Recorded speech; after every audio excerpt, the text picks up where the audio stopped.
I forgot. Oh, I'm extremely sorry. Shit. Okay, so let me repeat this thing. So for SOC, no, we are going to have a workshop where we normally, what I would like from you to understand how SOC works, how SOC teams are formed, how these hierarchies are formed, how those eight different entities which you discussed in this diagram, like say log creation, reporting, R&D, threat intelligence, knowledge base, ticketing, SIIM, and aggregation correlation, how these eight entities are going to solve the security problem, or how these eight things are basically start generating confidence in top management saying we are secure. Because this is all about a thought process versus a confidence. So unless and until your organization has a confidence, the SOC team is not serving purpose. And confidence is also kind of can't be what you can say, can't be put in a number. So for that, you need to have all these, auditory facts, as we say. We need to present these numbers. We need to present these, previous action items, previous reportings, previous knowledge base collected for all these, intelligence collected for all these, which can make sure that management is confident enough that we can tackle the cyber security risk whenever they comes at your forefront.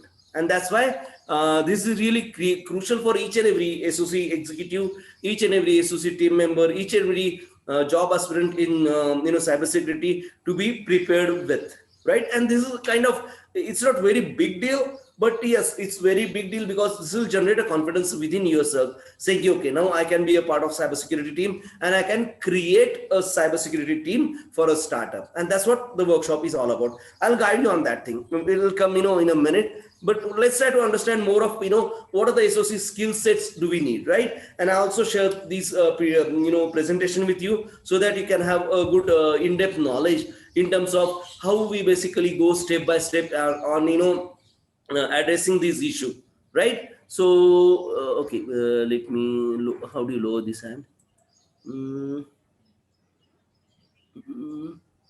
Wait a minute, huh? No, I couldn't lower your hand. Shubham, could you please lower your hand? Oh, yeah, sure. No. Okay, so let's go ahead. So where were we? Okay, so SOC skill set. Now let's try to understand, how these skill sets are. What are the typical industry standard skill set? Now, here we are collecting the skill set which basically, helps us out on a generic level. There could be some, additional skill set which are required by, let's say, banking, which are required by, let's say, IT software company, and so on and so forth. Or US military, they have their own way of different skill set which is addition to this. So I'm trying to share the generic skill set first, and then we will go to a particular skill set required for a particular domain also. So let's try to understand. And yeah, you can see these are like kind of JD. Wherever the recruiter asks you to be a cybersecurity expert, you can see quite a few of these numbers popped in over there also. Like capable of working independently and involving senior analyst as necessary. Now, of course, this is a kind of typical sentence which are very generic or vague in nature. But what they want to work as a part of team, work with senior analyst or the regional head or the manager, and try to enable the cybersecurity measures up to a deeper level or up to a what I can say more effective layer. And that's how they hire SOC executives. And that's how we are going to basically try applying or try to be a part of the team which basically support a senior and try to learn how these procedures and policies are formed for a particular organizations. Because as we seen, right, for each and every organizations, be it IT organizations, be it banking organizations, there are many different scenarios, many different threats which are pertaining to a particular domain. So how do you learn these things? You join there, you learn on that. Whatever experience you have, you can depict them about generic skill set, about generic understanding of security for a particular domain. But whenever you go there, you try to learn their proprietary policies and procedures, right? I have requested Apeksha to share with us the IBM based tool sets, and we can understand how these tools really if helping them effectively tackle the cybersecurity threat. Now, even Kapil is going to join us as a trainer, and he also working with IBM for their North American support team. So, he could also share a couple of tool sets, and we'll discuss each and every such tool sets in depth. What these tool sets address to, what are the, out of those 8 entities are addressed by these tool sets. Now, to enter a job market, we start at a, depending on your experience, of course, but we normally we start at a position as a typical executive, cybersecurity executive. Now, for executive level, they normally have these kind of JDs. Like, you have to coordinate with the senior analyst on daily basis to be a team part and all those things, right? So these are a kind of skill set which we were trying to understand in terms of getting or joining a team of SOCs. And these are, of course, for bigger companies which will pay you good. They have sufficient fundings for their cybersecurity teams, so they won't shut down the team completely, or they won't take a cost cost saving measures after you join the team and all. So we want to basically make sure wherever you join, they have sufficient budget at least to sustain for a couple of years. And that's how they've performed in the past, and that's how we learn those things. So second one, communicate the severity of the threat, the recommendation for remediation. Now we will have a look at how do we rate the severity of a threat. We'll have a look at those by experience or by examples. Like, what do you mean by severe, what do you mean by not so severe, what is yellow, what is green, and those scenarios. Now here what we're trying to do, we are trying to basically understand the impact of it, right? So we are trying to understand how much bad the thing or the typical threat which we are analyzing right now can do to us. And there's a way of trying to as we might have learned, or you might have gone through, there are cost relevance to a given incidence. Now this is what we talk, cost relevance to a given incidence of a threat. Now these severity threats are normally of course they are labeled by analysts as in severe, not so severe, or general threat, or repetitive threat, and all those categories which a typical organizations have been categorized in terms of threat categorizations in their policies and procedures. So again, this is a non-standard way, but still we can understand a generic severe threat, right? So denial of service, DODs, these are severe threat because the users can't access your site. So it can be it a banking, be it Amazon, be it car rental, or be it any company for that matters. If your site is not accessible to user, it's a severe threat.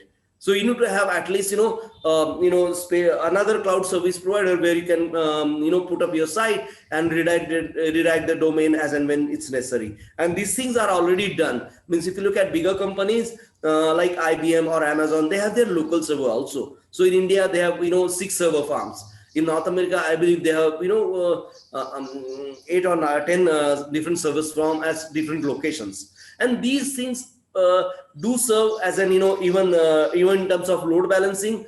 Also they serve these DoD's threats at a granular level. So if there's a DoD threats, the load balancer will shift the users to the another regional server. They might kill the stations, but still the user can access the site.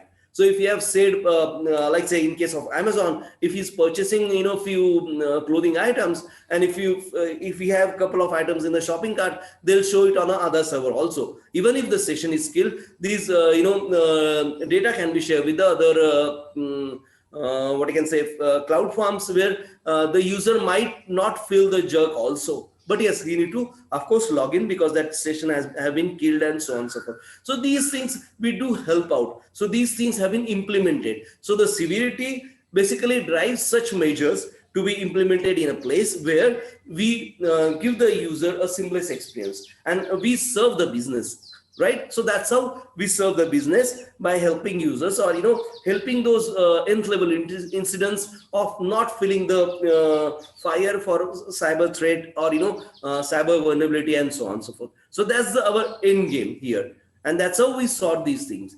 Right. Okay. Now communicate the severity of threats, recommendation for the remediations to customer and other cybersecurity personnel through the written and verbal media. Now, how do we do this basically? I know SOCs are normally not user-facing roles, but still in some organizations, you might get a support call from organizations, from an employee of an organizations, or end customer also. There are some instances.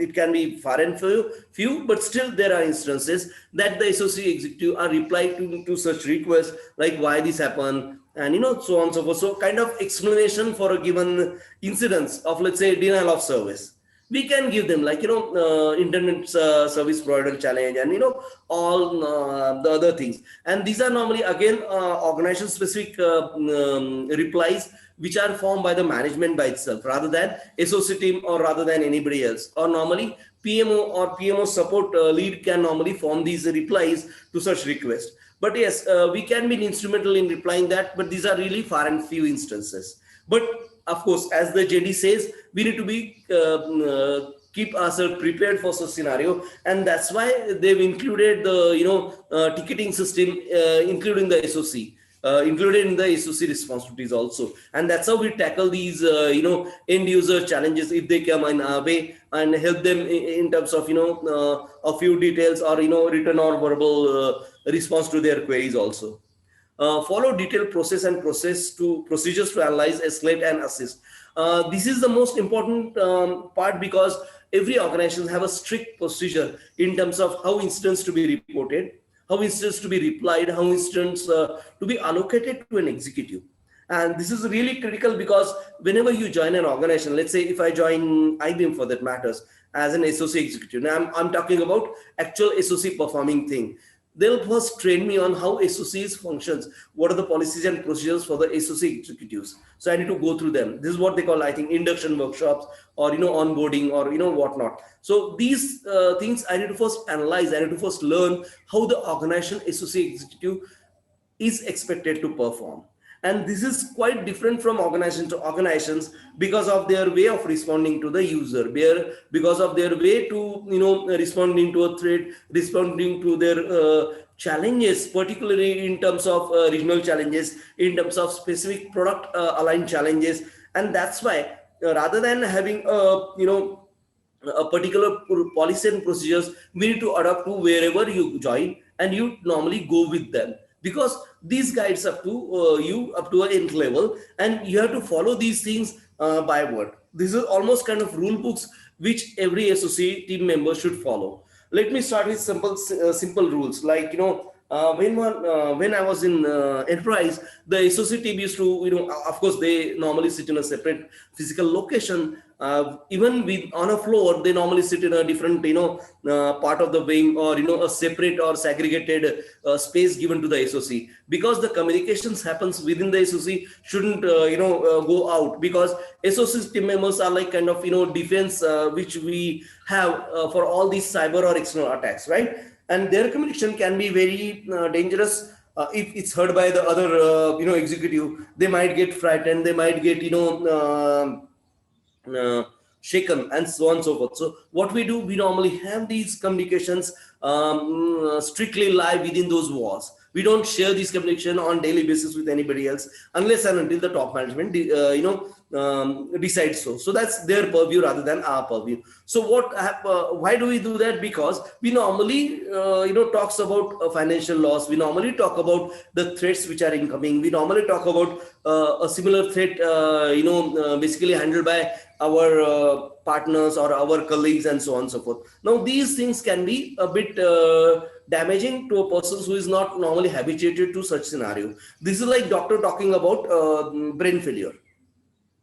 Brain failure is quite common, if you know. Well, let me tell you about whenever you sneeze, right? Your heart stops and starts.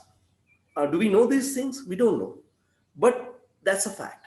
Your heart stops for almost a second, and then it starts again whenever you sneeze. So should we stop sneezing? You can't. You have to sneeze. And the sneeze has to be discussed, right?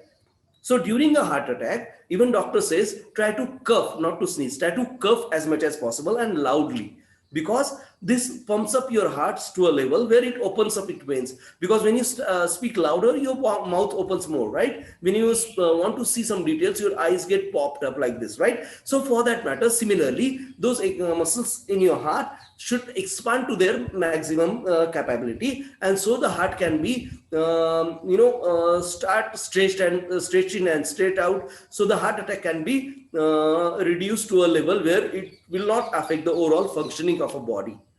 So that's how it happened. So whenever we talk about such things, these are really crucial to the organizational performance. And if you speak in general, they might damage certain, they might create some psychological challenge in other employees. So for that, we have a separate scenario as an SOC team. They sit separately. They are segregated from a typical office environment because of such scenario, right? Now, these are critical information about security incidences, about the way we reported these security incidents, about the way we had tackled this security incident, and their whole 9 yards, the plan, the executions, the closures, and the knowledge base also. These knowledge base are separate from the knowledge base of organizations, because they don't have access. Those guys don't have access to these SOC based incidents reporting and all those things, or ticket closure. We normally have a separate logical partition in terms of SOC knowledge base for ourselves. It's all for SOC team members only. Okay, so these kind of scenario has already been taken place industry wide, and it's a standard practice, and that's why I'm sharing with you. Okay, so for that matter, I'll read it again. Follow detailed processes and procedures to analyze, escalate, and assist in remediation of the critical information security incidents. So these are talking about everything: reporting the incidents, analyzing the incidents, addressing the incidents, closing the incidents, and even archival of the knowledge archival of the incidents. So these things are crucial, and these things are limited to the SOC team members only. Now, what all things we do in terms of addressing this scenario? So we do various configuration of softwares, configuration of infrastructure predominantly, because we keep track of these infrastructure, their logs, their request, incoming request, outgoing request. So all those push-pull information, we monitoring security information in terms of even regional based access, even number of peak and the non-peak users base, and so on and so forth. Even the event management in terms of how the event have happened in terms of DoD. So we do study the history, we do analyze the historical artifact for a particular given event, and try to basically generate the learnings out of it, try to generate some best practices to address the scenario in futures. So for that, these SIEM, Security Information and Event Management team, is itself basically works as an generating knowledge from the incident report, and this knowledge generated is archived, and whenever new SOC team members comes, we normally explain such scenarios, such instance to them with all those details, and they'll also understand this is what we learned before, and so I want to relearn it. So I'll work on that. I'll extend this scenario, extend this event to a next level learning, and try to basically be a better SOC executive. So if you work at a really matured secure organization like IBM, the brand value is good, the salary is good. So if you go to let's say from IBM to a startup, the pay scale is good, but yes, you need to do quite a few number of different tasks because the team are smaller, and you have to build these policies and procedures, try to address this incidents knowledge base, how the incidents knowledge base have to be captured, and all those things. So you need to set the procedure there, and that's how, and that's why basically they do ask these questions in the interview, saying how are you going to set up the SOC team by yourself, and something like that sort. Might be not so much word, but the overall similar questions normally come in the interview. Even if you do interview with IBM and all, they also ask this question because they want to understand how the basic concepts are clear in terms of what SOC does and how SOC does those kind of scenario. Okay, now integrating the whole 9 yards, integrating the work and the firms, how the security service is managed within the firm, within the organizations you are working with, and those kind of scenario. Now they call it MSSP. This also kind of many repetitive terms or acronym these guys normally use. Okay, so this means basically the various security service providers and the group of various security service provider you normally work with.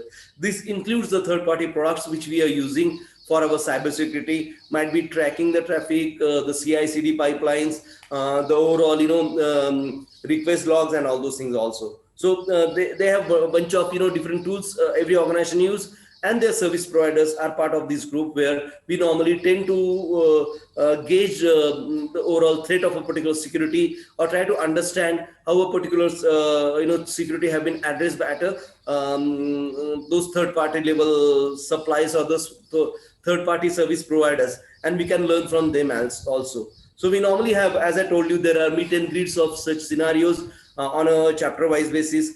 Mostly it's bi-yearly or quarterly meet. In some regions they meet on almost monthly basis also. This depends on your organization's involvement also. Some organizations are quite open, and they more work with open system based tools. So these meets are frequent. If you're really a close company kind of scenario like banking and all, they have these far and few meets, but at least they meet once or twice a year. That's the kind of necessary to have these kind of meets. And you can find those such requests or such invitations coming your way whenever you join SOC teams. Okay, any confusion at this moment? Again, we are trying to learn the environment, we are trying to learn the backgrounds, and then we'll normally go to the tools and technology part of it, or the implementation part of it. Any question for me at this moment? Okay, let's go ahead. Now again, the similar scenario extending. Normally SOC, we work in a closed team, even if there are let's say 15 or 40 different entities.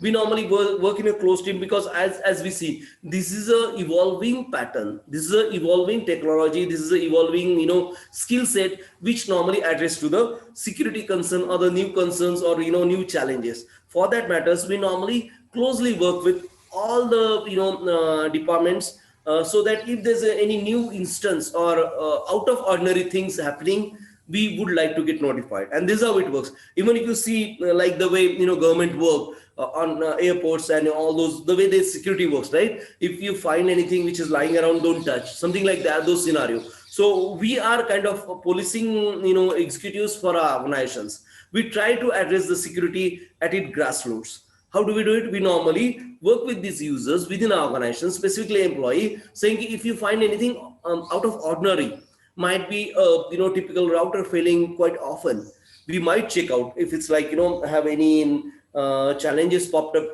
for security reason or something like that sort.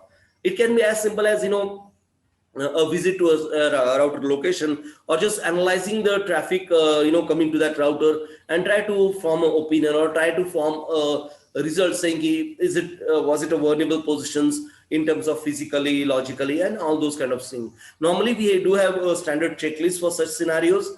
We'll have a look at them also.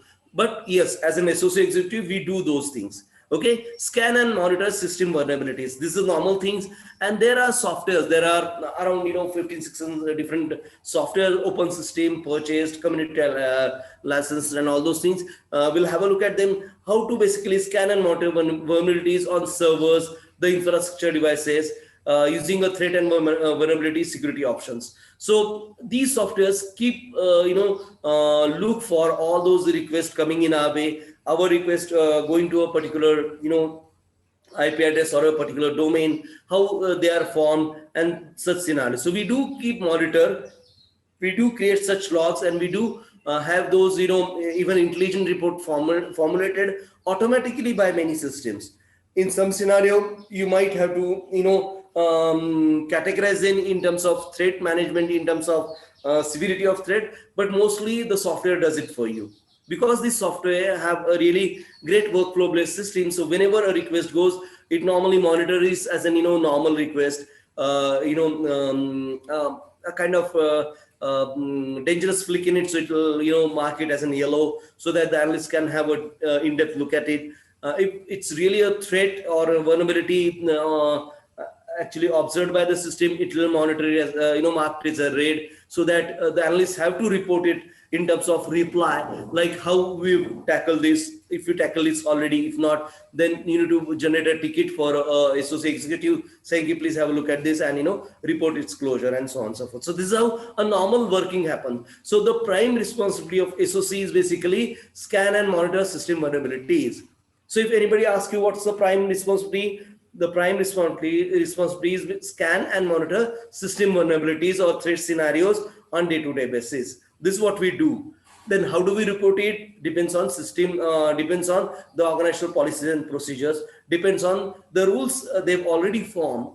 They might have a software to report to, they might have an email based common email address where you need to send an email to, or they might use Jira, or so on and so forth. So depending on how that organization have adapted to these policies and procedures, we need to be a part of it. But what we do, we scan and monitor the system vulnerabilities and threats on almost daily basis, hourly basis, minute basis. Provide static and tactical directions and consideration on information of security compliance. Now, this is really crucial, because whatever you collect as knowledge is proprietary, or rather it's very relevant to organizations you work in. It might not apply to the similar organizations. There are instances, like if you work for IBM, they have their own set of rules, they have their own policies and procedures to tackle ticket, how the ticket will progress, or how the ticket will get logged by itself. Like whenever you scan and monitor a system, how do you log a ticket? There's a policy and procedures within your organizations to do that. For some, it might be a critical. For some, it might be, ticket can be ignored. And these things do happen. These things do change on a basis of organizations to organizations, the way they've learned their hardware or software, or however way, whatever their knowledge systems suggest you need to adopt to those policies and procedures. Okay. Then participate in security planning. Well, of course, weekly basis, all these SOC executive, they have a security planning and analyzing meet. And that's the label normally, planning and analyzing meet. Why planning and analyzing? Because whenever you come across any new challenge, any new threat, or if a similar organization or a department is raising a threat, you normally adopt to those scenario. And this is adopted or this is revisited on almost weekly basis. We realign ourselves on a weekly basis. Okay, so these are basically security planning and analyst activities where we normally go into the forefront of addressing security on an organizational level. Work with combination of IT delivery lead managers to ensure security is engaged in projects. Now, this is a bit tricky because in a software company this is followed religiously.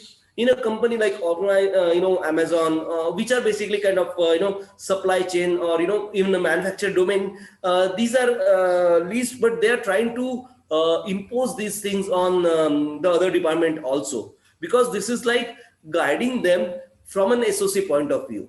This is happening more frequently in other organizations other than IT. Well, US military have the most solid framework inbuilt by themselves for quite a few years now.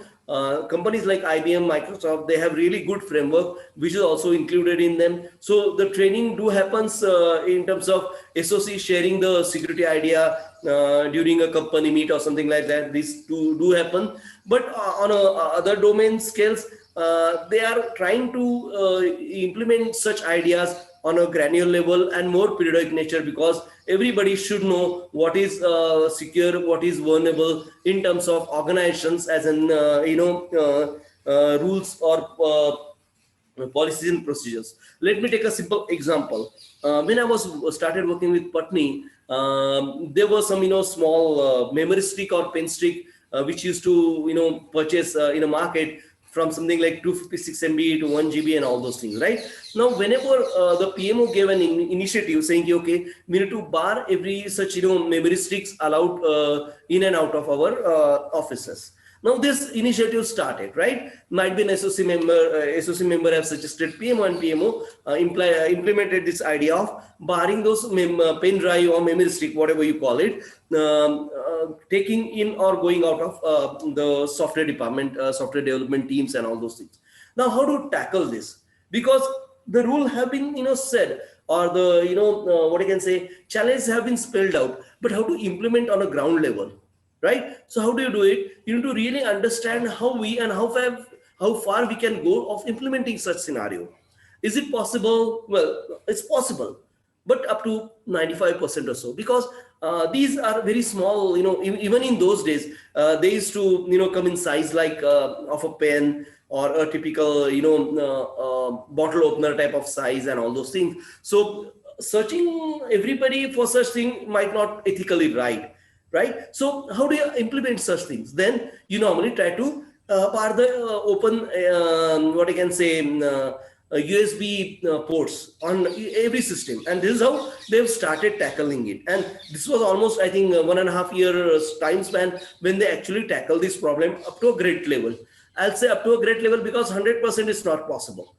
Because if the infrastructure guys who are have those, access to the USB ports blocking in or releasing them, if they start using this pen drive to steal some information, it's really difficult to catch. But yes, by all the other employees, you can basically stop them. Why I'm trying to discuss this with you? Because the policies and procedures have their own limitations. Each and every new policy and procedure have to be spelled out. Even if it's a wish of a top management, to implement it might be a difficult scenario, might be, ethically wrong, or might be there are some legal challenges also most of the time, because even in Europe you can't search anybody unless and until you have those specific credential to search his body. That's how they spell it out, and so on. So these things are also barred in many countries or many, laws or many regions. For that, we need to understand how to implement policy of barring a user from using a certain things, something like that, right? You can understand what I'm trying to say. So here, what we do, we are the persons who try to follow these remedies or try to build this remedy at an organizational level. But to implement them, that also we need to think it through. Are they really, implementable? Can we do that? Can't we do that? If we do that, are they not, exploiting any legalized enactments or not? And those scenarios. So as an SOC expert, this is a really difficult matter. And, sometimes company might ask you, if you're going to join as an SOC leader, have you had any challenge in implementing any policy or new rule for disbarring user from accessing a particular site? Believe me, there are bigger fights, specifically something like torrent. You use torrent, right? Torrent is a challenging scenario as far as cybersecurity goes, because torrent works on a port and they have capability of changing these ports on fly. They have certain mechanism, be something like that AR, that's a Russian Pirate Bay. It's one of the best, biggest torrent engine a few years ago. Now, yes, every government trying to kill those, torrent streams and all those things. In India, it's really bad market. Well, yeah, of course, it's a regional challenges. But yeah, in North America, still they kept quite a few torrent site on, and they have, certain separate infrastructure to for the users who use these torrent sites and all. So, well, there are many torrent sites basically owned by Russians, and they've started this whole, open system or sharing the things for everybody and anybody and those kind of stuff. Now, these torrents, they are secret, they are actually vulnerable entities, but we can't bar them forever, or you can't bar them, for each and every user. There might be a top top boss who wants to access some torrent, or who wants to get the let's say open system version of a tool faster to his computer or laptop. So how do you do it? Then you basically ask him to generate a request and have the infrastructure team grab for it, right? But again, that infrastructure team member who is grabbing those entities should be intelligent enough to understand the vulnerability, understand the threat for accessing the torrent site as well. You can't just bar all the torrent site in the world and say, now user, you're secure. But say, but my work is not happening, I need these things, right? And they might need this. So how do you support that? There's a mix and match. There's a balancing environment. Even I've seen in TCS, there are quite a few separate computer spaced, kept for employees to check their personal mails and all. Why do they do that? They want to keep the network separate. Means there's an employee or software development network, and there's another network or another units, another internet accessing point for all these employees to access their personal emails. And these computers, they get wiped out or they get wiped clean almost on a weekly basis, so that all the external threats, the phishings, the virus with the email attachment will get segregated and addressed at that point. We have these things because somebody have suggested these remedy from an SOC team. The team might not have been named as SOC at that time, but yes, they have suggested this thing and we implemented. It's in bit and pieces, and that's how it happens. And IT systems are the most lucrative things as far as these hackers goes. Believe me, because they want to steal the software which is in building. They want to take the piece of code and distribute on their name as I have done this, and try to be an open system service provider and something like that. So this thing was happening in past, and that's how we learned how to tackle such scenario. So yes, provide strategic and tactical direction. This is one of the most important point of a SOC team member, and we should be able to explain these things rather than the way I'm explaining how we manage threat, how we basically tackle these things. Take an example, share with them whenever you are coming across interviews where you're trying to basically share your thought process in terms of how the threat is tackled by me or by my team whenever I'm part of SOC, right? I think you have experienced in SOC, so you can explain it much better. I have taken a normal example rather than a particular instance. So this helps out in describing the scenario, describing a typical instance addressed by a particular SOC team for an organizational level challenge, and this is how we explain it, right? Then let's go further. Develop process and procedures for information security governance program. Now, well, governance program is big name, but normally as a typical SOC executive, do suggest remedies, like we see, right? Do suggest remedies, do suggest new policies and procedures to be included at an organizational level, right? And try to have these participations, or try to have this collaboration within the organizations to get them working or get them effectively implemented, right? Well, they've given all this good text here. Develop process and procedures for the information security governance program, include control document reviews, participate in assessment preparations, meeting coordinations, blah blah blah blah blah blah. These are good things. I've also tried to keep it in a presentation so that whenever you are speaking, you can speak in those terminology. Try to use whatever you've done earlier. Might be a simple thing like having a separate PC for an internet access, for a personal email, and so on and so forth. But these small suggestions can impact in a bigger way at a given SOC level. So your organizations might feel secure, might feel more secure day by day, and this is how you create an impact as an SOC executives, right? I have a good video of what is an SOC centers. Let's try to have a look, and we'll try to understand what SOC center is and how we normally help on these SOC centers. Oh, sorry, no. Oh, okay, stop share. Okay, give me a minute. Oh, come on. What happened?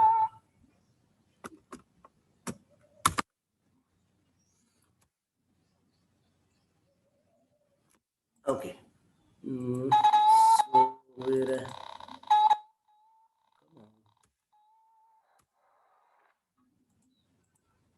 Let me start sharing these things.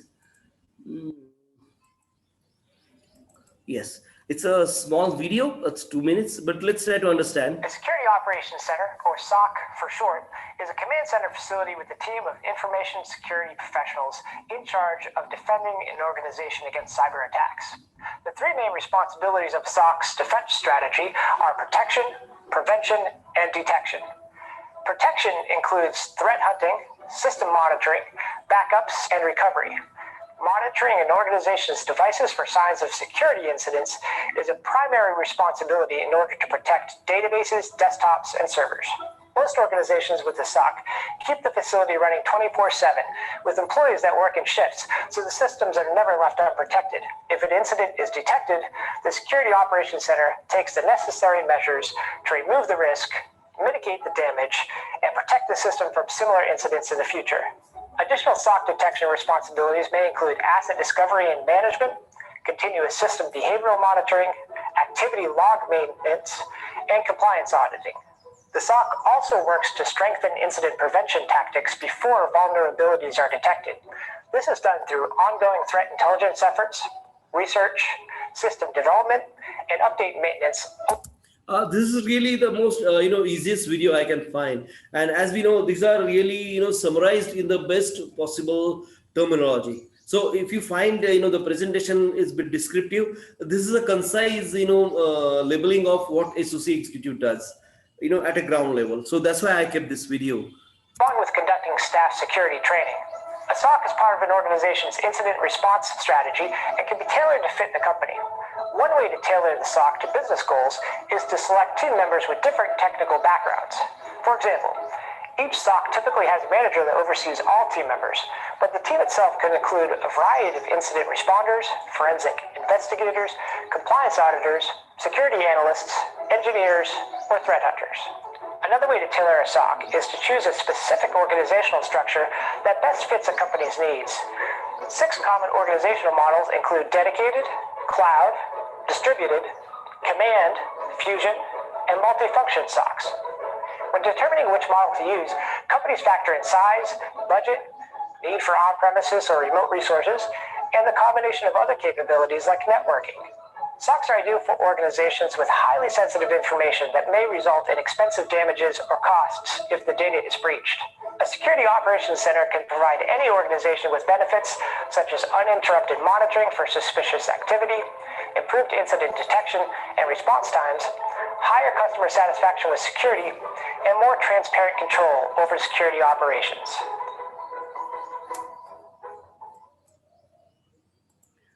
Yeah, this is from Tech Target. These are basically, Cisco counterpart.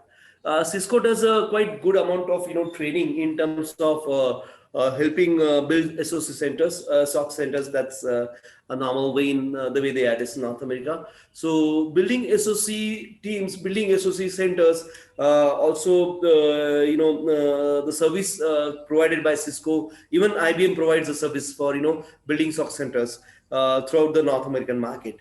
In India, we have different service providers. All the firewall manufacturers mostly they do provide services as building SOC teams and all. And yeah, of course. So I'll share this video with you. This video really helps you out to note down these entity what he said. So whenever you getting ready for interview, just go through these things or note down these things with you, so that whenever somebody asks, you can tell in those crisp word like he said. These are really a particular summarized way of SOC working, and he is really get oriented the way he explains it word by word. It really helped a lot in understanding or summarizing the whole SOC works in those limited words. I'll share this video for you also, and we can have a good review this thing also. Yes, now we are going to a typically we are going deep in terms of how do you implement these things at a cloud level, at an infrastructure level. How do we basically have an incident response? Then how do we build SOC? And then understanding how do we plan to build this SOC on a step-by-step way. I think it's a logical juncture. Let's stop here today, and let's try to start with cloud infrastructure SOC analyst for our next section. Yeah, again, yes, Shubham have requested for change in what I can say these session dates. So Shubham, could you please share your request? Yeah, so I was wondering if we can conduct sessions on any day but Wednesday and Saturday, Sunday. I mean, apart from these 3 days. Okay, so you're not fine with the Saturday sessions particularly. Yeah. I can understand. Okay. Apeksha, could you please share your concern, like when we could have? So I think the 4 days are, 4 days are open for us: Monday, Tuesday, Thursday, Friday. Is that right, Shubham? Yes. And we normally like to have 3 sessions a week. And I don't want to really reduce it to 2 sessions a week. But we can have repetitive one day and other also. So what do you think, Apeksha? Which is suitable to you? I'm open anytime, whatever, like, I have no problem. Whatever days it works for you, because it's evening, so I'm pretty much, I can accommodate any day. Okay. So could we have like Monday, then no, sorry, Tuesday, Thursday and Friday? Could we do that way? Means we can have, rather than Saturday, we'll shift it to Friday. Does that make Yeah. sense, Shubham? Yeah, works for me. Okay.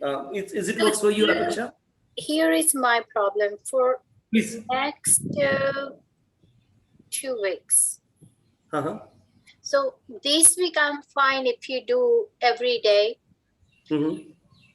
The week of August, all right, let me see, hold on. Yeah. So 29th and 30th, I'm fine. Uh-huh.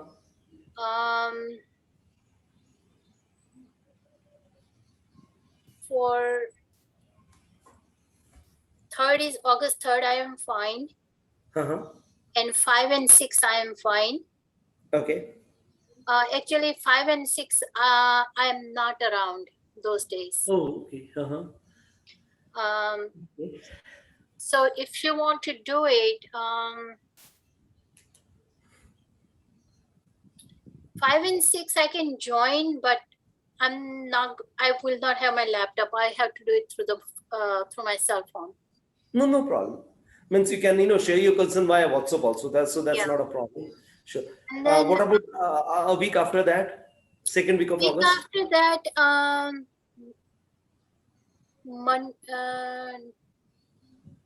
I think I can join. Okay, that's well enough.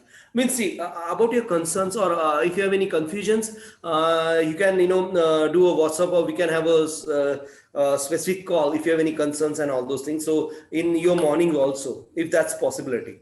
I don't want to take a what I can say break in between the training. That's what my concern is. So let's start with Tuesday, Thursday, Friday. Okay, let's start with that, and then we'll accommodate accordingly, because I think I can see for the next 2 weeks we are good. After that we'll even try to accommodate Apeksha also. If there's need, we can take a week gap, not a big deal, because I think we are good in terms of progressions or skill wise things. And even couple is there to help you out, so it'll be really easy if I need to take a day or two off. Couple can do the honors, something like that sort. Okay, so let's do. So the next session will have consecutive session in 2 days, so Thursday and Friday. Okay. Yeah. Sure. Go Go ahead, please. All right. Yeah, I'm good. You said if we take a week off, then I would rather you take a second week of August off, if possible. Well, let's decide. Let's decide when it comes to our plate. Okay. Achha. Sure. Thank you. Thanks a lot. Yeah. Have a good Bye. night. Bye. Yeah. Take care. Ravindra, Yeah, please go ahead. yeah, I wanted to ask if, besides our lecture time, do you recommend doing any exercises or performing any tasks? It'll come. It'll come our way. It will come our way. Hold on for a couple of more sessions. There are workshops, or there are hands-on things which you have to do. See, we are right now gathering information, right? We are trying to learn how SOC works, what SOC normally does functioning with. Now here onwards, we'll try to understand tools. So I would like you to go to a site, and these are mostly open system tools. So go to their sites, try to download, try to analyze it, try how your laptop network can be monitored by yourself, and so on and so forth. So there will be workshop, there will be hands-on workshop, and unless you do it, you can't ask questions, because you don't have difficulty if you don't perform them, right? So something like that. So just hold on for a couple of sessions. We'll be there. Sure, no problem. Okay. Most Right. Thanks. Thanks a lot. Bye. Good night. Bye.